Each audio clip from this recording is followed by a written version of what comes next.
Good afternoon, Minnewaska Middle families. Happy Friday. So, a few announcements this week. I think things have already gone out, but I want to make sure that you're well aware. First off, Monday, there is no school for students, distance learning or in person. And so, we are going to retool on Monday and get used to technology and some different things so that we can make sure we are doing just what we need to for students. It's been a different start, certainly, and we're finding that we need a lot more time than what we previously have had. Second thing, we are super excited that our 7th and 8th grade students will be returning to in person if you choose on Thursday. And so Tuesday will be B Day students, Wednesday will be A Day students, and then Thursday and Friday will be all in person.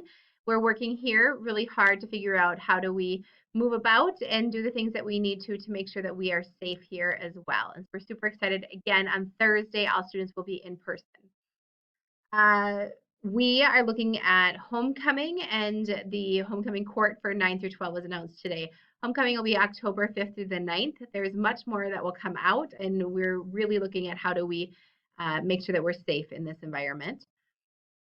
Rick Ellingworth, our interim superintendent, had shared some information about free meals. And so if you haven't received that or looked at his last letter, all families will receive free meals as part of a federal program that will backdate to the beginning of the school year, it looks like.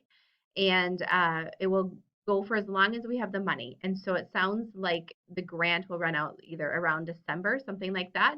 But free meals for all families really from September through mid-December, which is a pretty great thing. Um, and our last thing, certainly, I know if you've been watching our numbers, we have had one positive COVID case that has been as part of the school. And so just wanted to reiterate what happens when that happens. We work directly with the Department of Health and listen to what they share with us as far as what we are required to do. And so this week, there were a few students and staff that were required to quarantine and for a certain amount of days. And so at any time that we have an exposure, we certainly quarantine our students or staff that are required to, and really listening to the guidance of the Department of Health. And so we're blessed to have them, along with Megan Boutain, our school nurse, really guiding us through this and helping us with the next steps. As always, if you need anything, please let us know. But we hope you have a great weekend. The weather looks fabulous, and we'll see you guys on Tuesday. Take care.